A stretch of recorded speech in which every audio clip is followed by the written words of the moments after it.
Welcome back students, this is today's wits and I am your Tanvi ma'am. आज हम लोग on going a journey का part 3 पढ़ेंगे। Continue करने से पहले आपको कुछ एक्स्ट्रा इन्फॉर्मेशन हम देना चाहेंगे।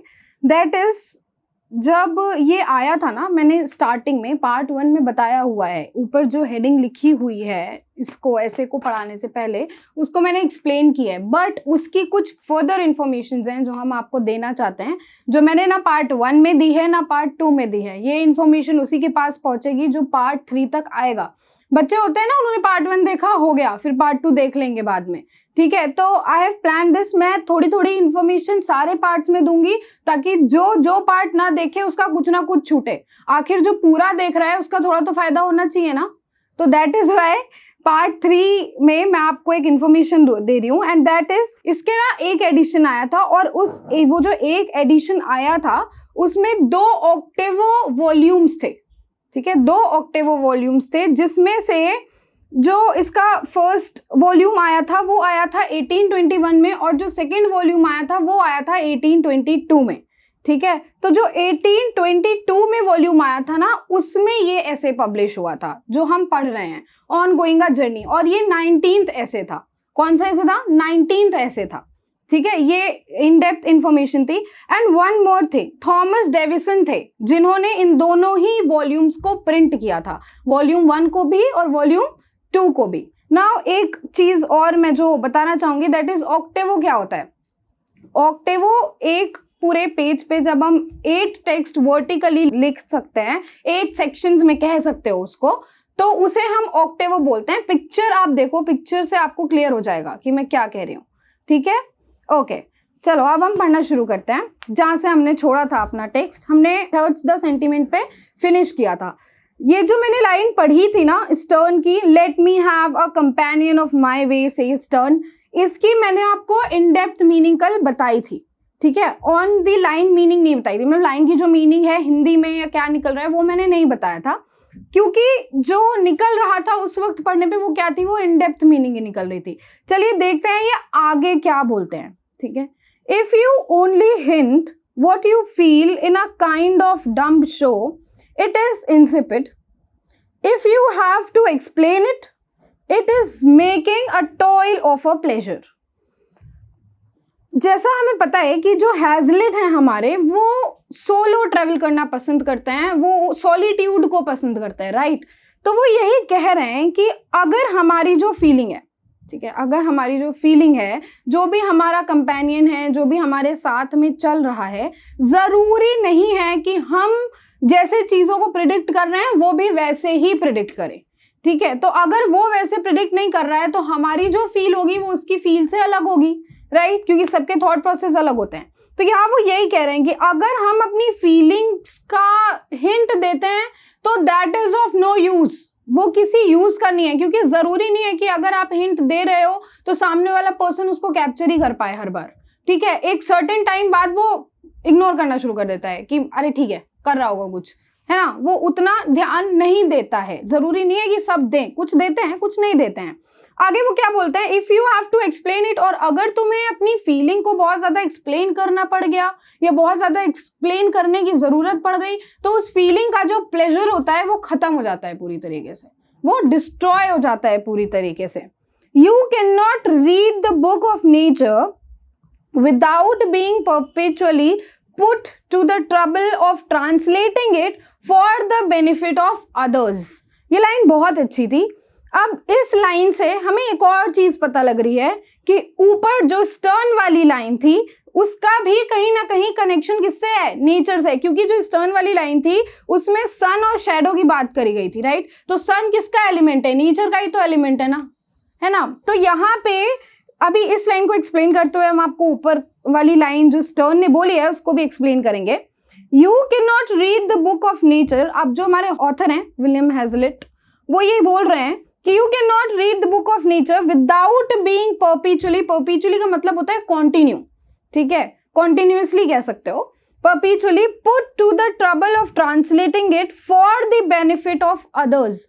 वो कह रहे हैं कि नेचर की जो किताब है, यानी नेचर जो है, उसको आप तब तक नहीं समझ सकते हो जब तक आपके दिमाग में कॉन्टिन्यूसली एक ये थॉट प्रोसेस ना हो कि मुझे अगले इंसान को समझाना है, ठीक। यानी आप अपने दिमाग में कैसे समझ रहे हो वो तो ठीक है, बट अगर आपको जो आपने नेचर से कैप्चर किया, जो आपने नेचर से एक्सपीरियंस किया, एब्जॉर्ब किया, अगर उस लर्निंग को आपको सामने वाले को एक्सप्लेन करने को कहा जाए तो क्या आप उसको एक्सप्लेन कर पाओगे उसके बेनिफिट के लिए? अगर आप कर ले जाते हो तब तो आपके लिए नेचर को समझना आसान है, बट अगर आप नहीं कर पाते हो तो इट मीन्स आप खुद भी क्लियर नहीं हो कि आपने नेचर में ऑब्जर्व क्या किया है, राइट। सो जो ऊपर उन्होंने लाइन लिखी थी ना, सो आई कैन सॉरी यहाँ पे late me have a companion of my way, stern ने जो लाइन लिखी थी उसका कहीं ना कहीं मतलब ये भी था, नेचर से भी रिलेटेड था कि जो आपका कंपेनियन है जरूरी नहीं है कि वो नेचर को वैसा ही ऑब्जर्व करे जैसा आप ऑब्जर्व कर रहे हो, या जरूरी नहीं है कि वो नेचर को उसी तरीके से देखे जैसे आप देख रहे हो, ठीक। तो स्टर्न यही कहते हैं कि मैं उसी कंपेनियन को चूज करूंगा जो मेरी ही तरह नेचर को ऑब्जर्व करना जानता हो, या जो मेरे ही तरीके का हो, जो मेरे ही मेथड से उसको देखे, आईसाइट से उसे देखे, नेचर को देखे।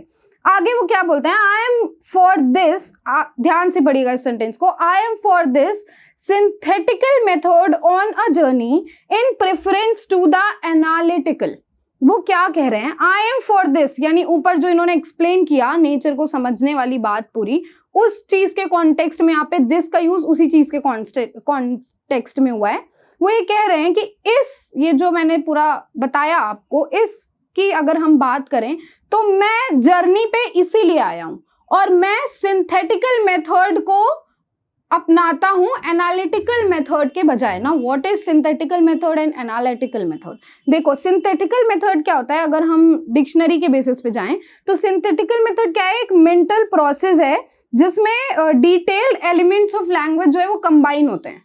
ये डिक्शनरी की मीनिंग है जो मैं आपको बता रही हूँ। और एनालिटिकल मेथड क्या है, प्रॉब्लम्स को एलिमेंट्स में तोड़ना और फिर जो आपके माइंड में एलिमेंट्स आए हैं उनको उस स्पेस में सेट करना सॉल्यूशन को पाने के लिए, दैट इज एनालिटिकल मेथड। अब अगर हम यहाँ इस सेंस में बोले, इनके सेंस में पढ़ें, तो वो ये कहना चाह रहे हैं कि मैं नेचर को इसी तरीके से इतनी ही डीपली ऑब्जर्व करने के लिए कि मैं उसका बेनिफिट, उसका एक्सप्लेनेशन सामने वाले को दे पाऊं, मैं इसीलिए जर्नी पे आया हूं। और जर्नी पे आने के बाद मैं सिंथेटिकल मेथड अपनाता हूं, यानी कि मैं उसी वक्त थॉट्स को अपने एनालिसिस करने के बजाय, एक प्रॉपर ऑर्डर में, सिंक्रोनाइजेशन में रखने के बजाय, जो भी थॉट्स मेरे दिमाग में आ रहे हैं मैं उन्हें आने देता हूं, मैं उन्हें आने से रोकता नहीं हूं, या मैं उनको क्लासिफाई नहीं करता हूं कि ये थॉट सही है, ये थॉट गलत है। मैं नहीं करता, मैं नहीं सोचता उस बारे में कि क्या गलत है क्या सही है। जो भी थॉट प्रोसेस मेरे माइंड में आ रहे हैं मैं उन्हें कॉन्टिन्यूअस वे में आने देता हूं। यहाँ पे सिंथेटिकल मेथड और एनालिटिकल मेथड से ये मतलब था। I am content to lay in a stock of ideas then and to examine and anatomize them afterwards। अच्छा, अब वो ये कह रहे हैं कि जर्नी पे चलते वक्त, जब वो जर्नी पे होते हैं तो क्या बोलते हैं, आई एम कंटेंट टू ले। जब आप कंटेंट की मीनिंग देखोगे, डिक्शनरी मीनिंग, तो वो काफी सारे सेंस में यूज हुई है। वर्ब के सेंस में अलग है, नाउन के सेंस में अलग है, एडजेक्टिव के सेंस में अलग है। बट जब उन मीनिंग्स को आप यहाँ पुट करोगे, मतलब यहाँ रखोगे, तो आपका मीनिंग नहीं निकल के आएगा, नहीं निकल के आएगा। यहाँ पे जो कंटेंट टू ले का मतलब है, क्या लिखा है, I am content to lay in a stock of ideas then. Then मतलब जब वो वॉक पे होते हैं, जब वो जर्नी पे होते हैं, तो उस वक्त वो जो भी स्टॉक ऑफ आइडियाज, यानी किसी भी आइडियाज का, डिफरेंट डिफरेंट आइडियाज का एक साथ आपके दिमाग में आना, राइट। तो वो यही कह रहे हैं कि मैं उन आइडियाज के ऊपर खुद को छोड़ देता हूं, यानी मैं ऑब्स्टेकल नहीं बनता उन आइडियाज के लिए, उन्हें आने देता हूं उस वक्त। And to examine and anatomize them afterward, और फिर बाद में मैं उन्हें एग्जामिन करता हूं। एनाटोमाइज मतलब वही एनालिसिस करना किसी चीज का डिटेल में, और मैं फिर उसका एनालिसिस और उसको एग्जामिन बाद में करता हूं, जब मैं जर्नी से वापस जा रहा होता हूं या जब मैं वापस जा चुका होता हूं। आई वेंट टू सी माई वेग नोशंस, वेग नॉट क्लियर, वेग का मतलब क्या होता है, not clear. I want to see my vague notions float like the down of the thistle before the breeze.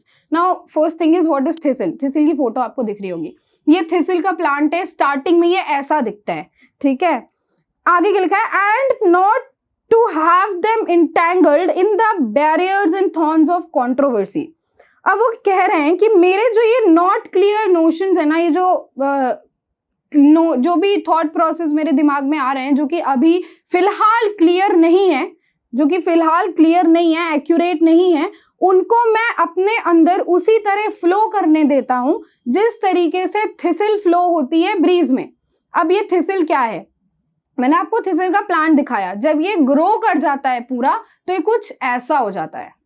बारिश के बाद जब ठंडी ठंडी हवा चलती है तो आप देखते होंगे ना कि वाइट वाइट ऐसे राउंड राउंड शेप का बहुत सॉफ्ट सॉफ्ट कुछ उड़ता रहता है, उसे थिसिल ही बोलते हैं।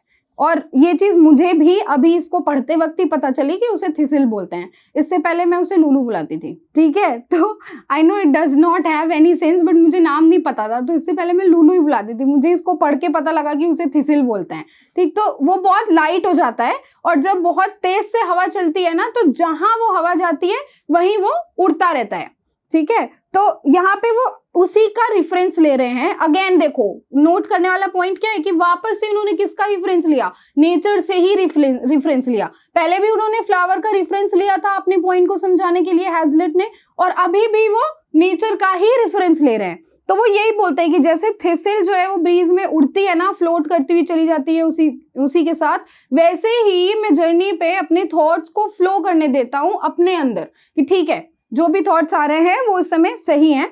आगे वो क्या बोलते हैं, and not to have them entangled in the barriers and thorns of controversy.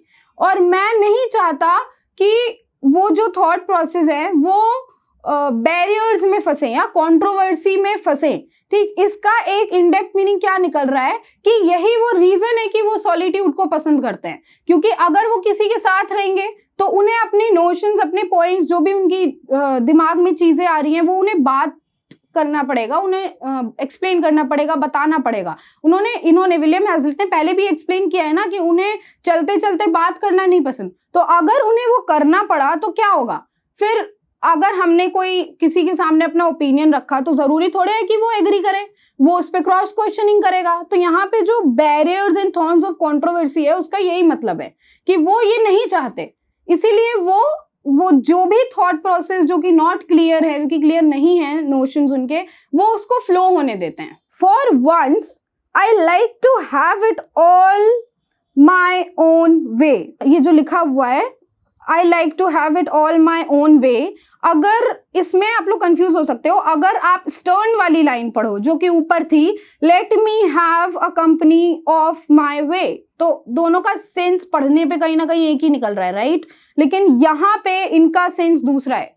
इनका सेंस क्या है, अभी देखिए, अभी पढ़ते आगे, हो सकता है और अच्छे से एक्सप्लेन हो, फिर मैं और एक्सप्लेन करूंगी। And this is impossible unless you are alone और in such company as I do not covet, ठीक है। अब वो क्या बोलते हैं, फॉर वंस, मैं ये चाहता हूं एक बार के लिए, I like to have it all my own way, मेरी जो जर्नी है मैं उसको अपनी तरीके से चाहता हूं। और उनका तरीका क्या था, वो क्या प्रेफर करते थे, सॉलिट्यूड प्रेफर करते थे, राइट, वो सोलो जर्नी प्रेफर करते थे। तो यहाँ पे उसी के लिए आया है ऑल माई वे।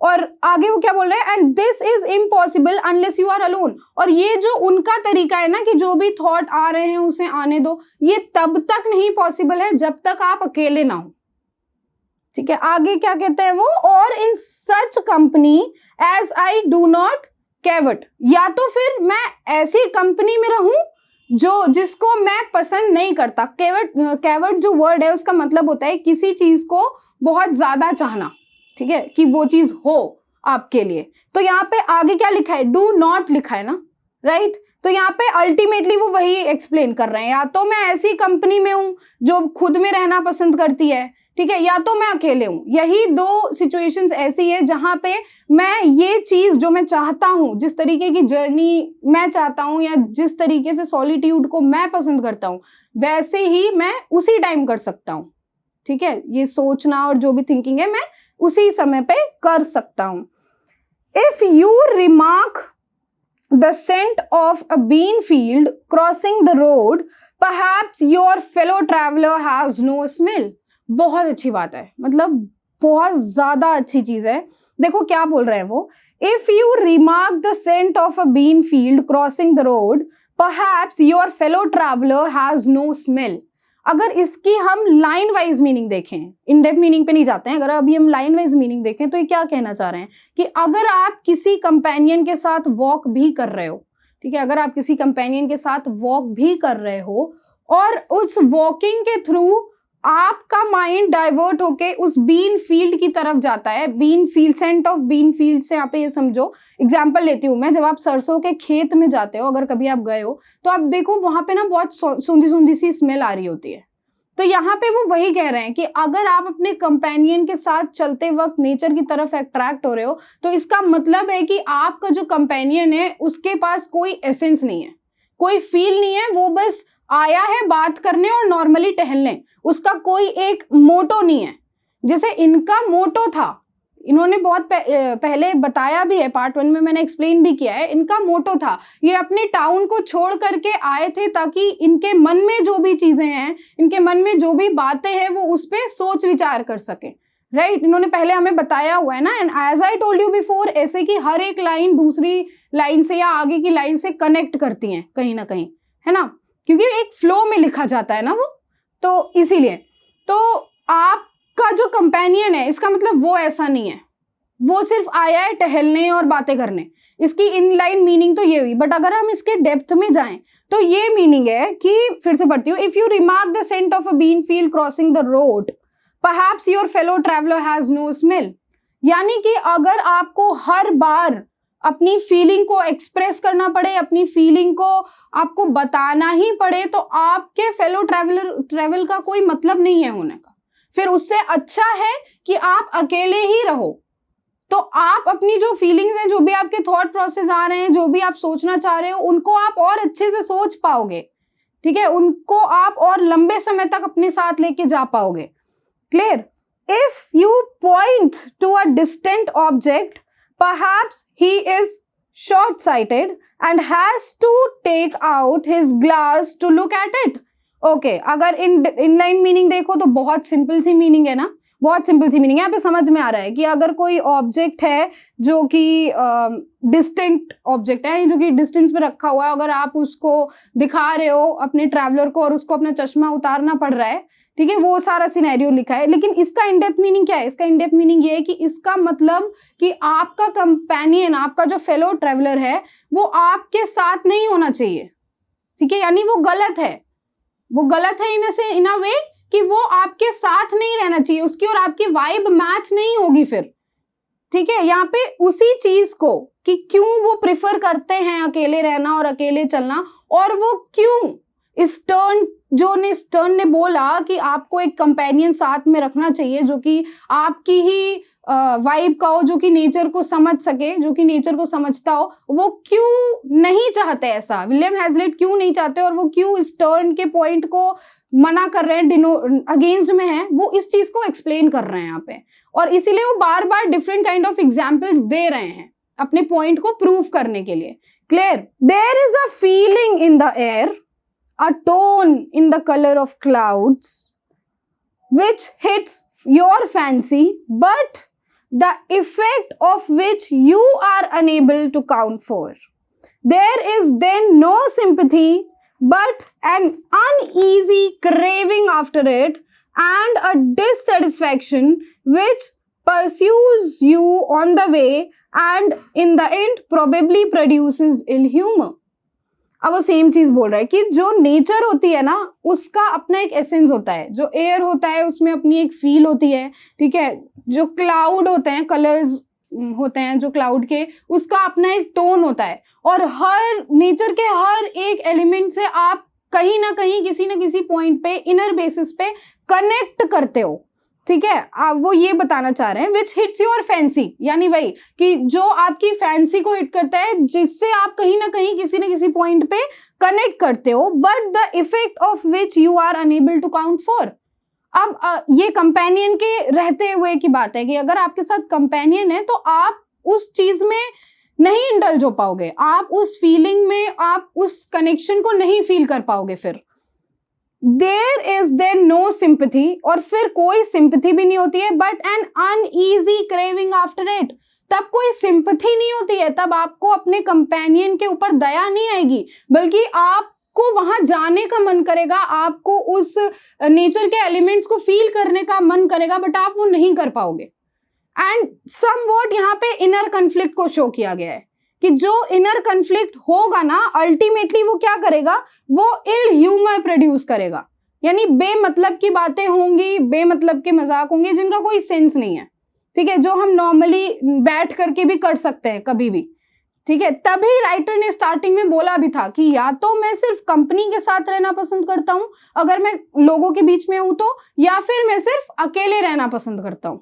पार्ट 2 में मैंने एक्सप्लेन किया है, उन्होंने ये चीज बोली है, ठीक है। तो यहाँ पे वही चीज सिग्निफाई हो रही है। And a dissatisfaction which pursues you on the way and in the end probably produces ill humour.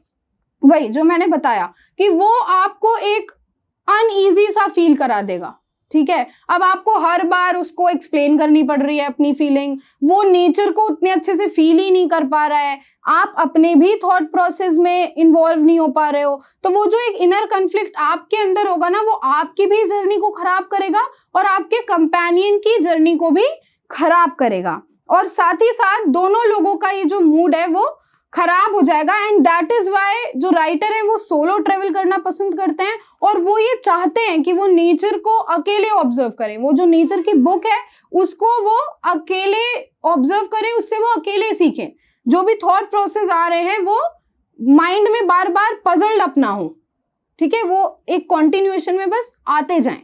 Clear?